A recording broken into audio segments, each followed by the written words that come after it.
So just walk past Karen, but on that side of the road. Sit. No. Sit.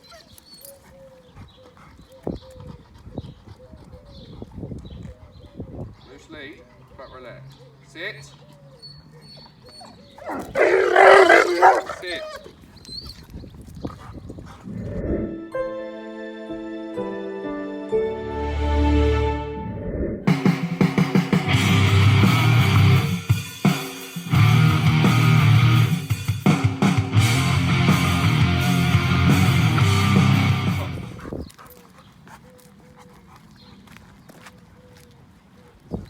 Daddy's doing all right, ain't he, Karen? Do you know, you wouldn't believe me, but he's just had a meltdown at a Yorkie up there, and I was absolutely pooping myself to come here. Well, you don't need that much, mate.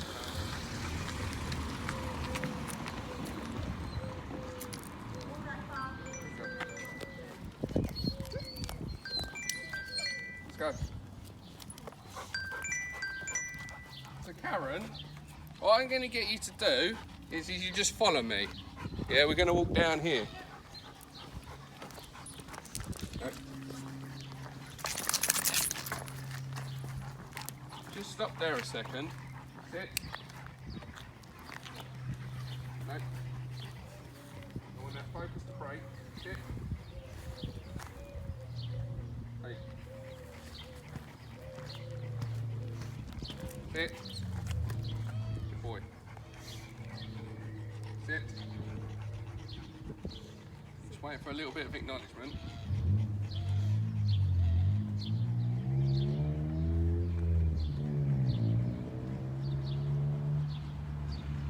Really? Come on, mate. It's normally quiet round here. Sit. Oh, I love coming here. Sit. Break.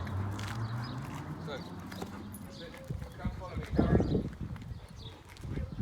I'm going to let him have a little bit of freedom. Yep. Yeah? Because I want him to... No, this way. I want him to keep moving. But I want him to sniff, I want him to cock his leg, I want him to do things that help a normal dog relax. Yep. Nice. Good boy. No. But he just has to keep moving. Yep.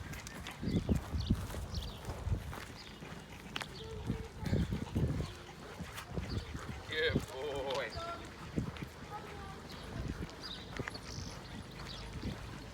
That's better. See ya? No, this way. I want his tail. See how his tail comes up every time he looks? Because he's insecure. It's the same thing that Teddy does. Wow. Yeah? When he sees a dog, his tail goes right up in the air. I want this tail to drop. The more that tail stays low, the better state he's in. Okay. Yeah? So I'm just letting him be in front right now, letting him have a sniff, everything like that. That's it. If I stop, Karen, you just stop. And if I carry on, you carry on. Again, another sign of his insecurities. Is it? Yep. Putting on a little macho display. But this is good, see, better. I just want him moving forward. See how his tail's coming lower? Yep. Keep going. Good boy. What I'm saying is don't worry about that dog behind us. Don't get worked up by that dog behind us. It's just a dog behind us. Yep. Yeah? If you look back, you see Teddy. Get Teddy on camera quickly. Hey, Teddy. That's it, come back this way. So I'm going to stop Karen so he can cock his legs. So you just stop and then he can carry on again. Having a little sniff. Good boy. And then what we're going to do, Karen, I'm going to follow you. So you turn around and I'm going to follow you. So go back that way. Come on, Teddy. Not Teddy. Dylan. Dylan. That's Teddy. So look, see, he's... Wait, calm down. Very alert.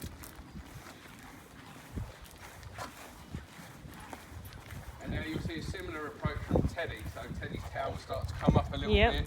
Whereas look, now your dog's tail's in a much better position. Yeah? Still very fixated. Yeah. But the tail's in a much better position. The ears are back.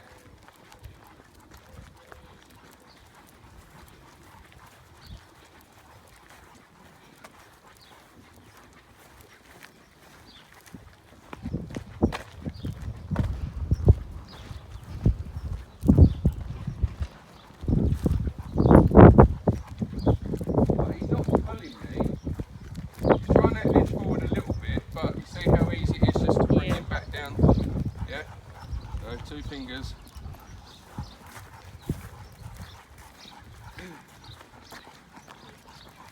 Keep going, Karen. Oh. Sit. Sit. So it's not fazed by dogs barking in houses then. See, when you stop as well, nice ear massage. Like any person, when you get a massage, it calms the brain down, helps you relax. Sit. Should have carried on with the ear massage. That's it. Then we go. When that focus breaks, we can carry on moving. We can't move while he's focused on that dog. Okay. Yeah? So you see how he lunged forward, I corrected that. What I'm saying is no, we don't behave that way. But then his mind goes elsewhere because he knows he can't react that way, so he goes on to something else. And then we keep moving.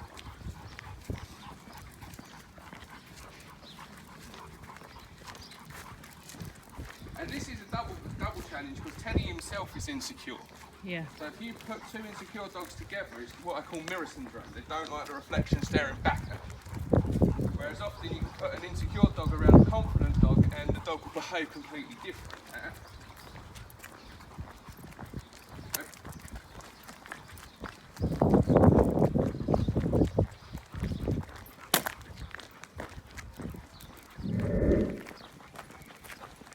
One of the best things for a dog is to let them be a dog in the presence of other dogs. Yeah. That's what helps them relax. When they can do natural behaviours like cocking their leg, like sniffing, things like that, it helps them relax. Often if you keep them by your side continually, then they can get a little bit stressed. No, keep going.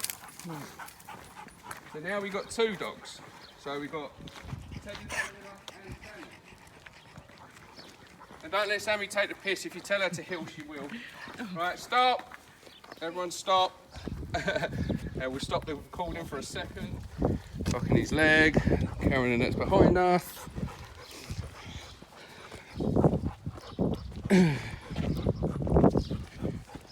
Just letting him be a dog.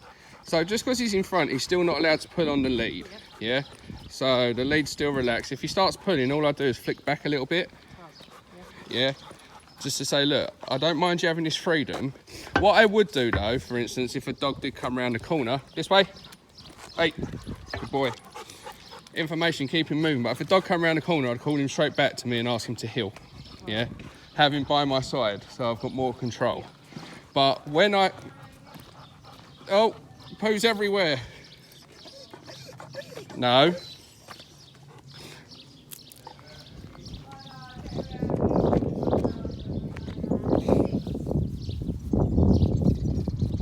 As long as his mouth's open, no, see there, right? As long as that mouth's open, he's all right. Yeah, it's when it shuts. See, look, loose lead, everything like that. Right now he's watching, he's staring a bit, which can upset the dog, don't get me wrong, the other dog. But as long as that mouth's open, he's not going to react. It's when that mouth shuts. That's what you need to pay attention to. When that mouth shuts and he starts licking his lips, that's when he's gearing up to explode.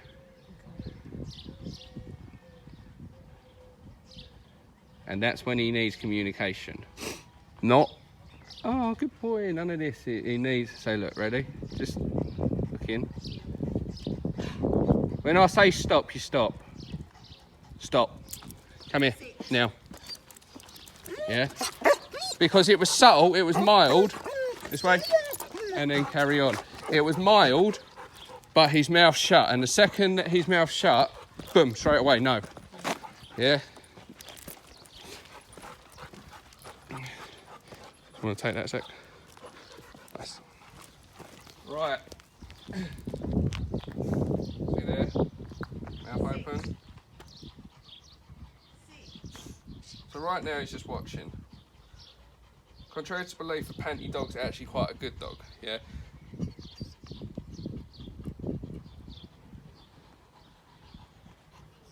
So at this distance he's alright. If I go forward a little bit, see, look, straight away, yeah. See that? As soon as we start approaching it, he lets you know right there I'm getting uncomfortable, yeah? So for this scenario, I don't have to do anything. I don't have to go closer. But in the real world, you do, and this is where corrections come into it, yeah? Because if you don't let him know you're there right now and to calm down at that moment in time, explosion. Yeah. Does that make sense? Yeah. So Karen, you go back towards the car and we're going to follow you. So watch what happens, keep an eye on him. So Karen's moving. At this distance he can watch. Yeah? Good boy, and he can break his focus and we can reward that. Yeah? So we start moving. Come on, Hill. I want him to push by one side again. Yeah. Loose lead. Goes in front, pull up and relax. Goes in front, pull up and relax. But look at his tail. His tail's in a nice position. Yeah. So what he needs is more exposure to other dogs.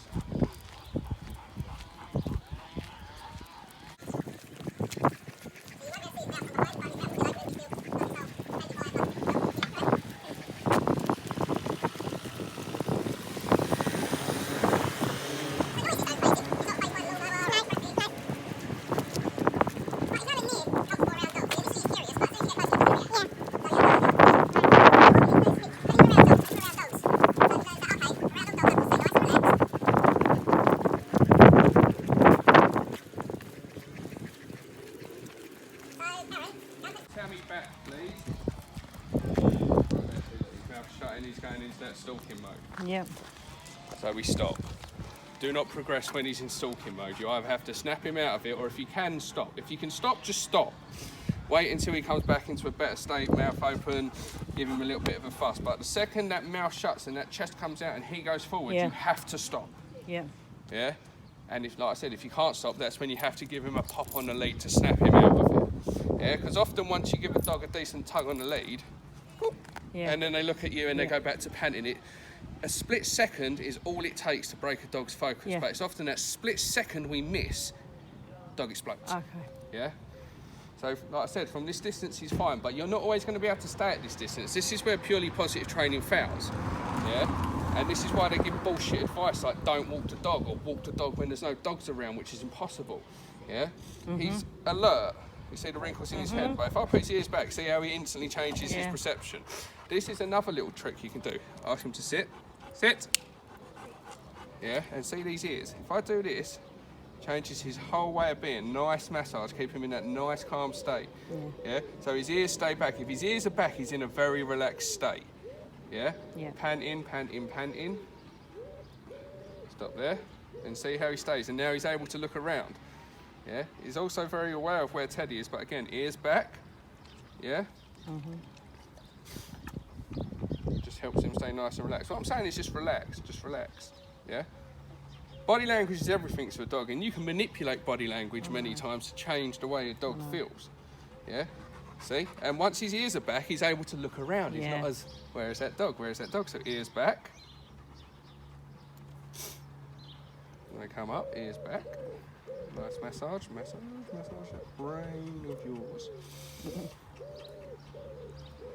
It's gone back to being a little bit alert. And looks away. Good boy, that's what we like to see. Come here. And you see, at this distance, he can make really good decisions. This way.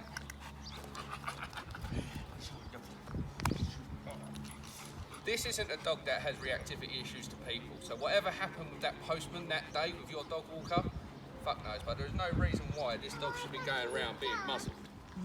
Yeah. So what I'm going to do, you're going to take over. Yeah. Yeah. So let me take this a second. So she's off in the distance over there, and we're going to have her run the dreaded gauntlet. So we're going to come and stand on this grass. Right, whenever you're ready. Sit. Sit. So we've got Teddy down here, Sammy down here. And if you feel him cutting across you a little bit, walk into him. Just give him a little nudge with your leg just to let him know that you're there. Yeah? So it's you don't have to sandwich him, but don't let him push into you. Yeah, push back. Yeah, so whenever you're ready.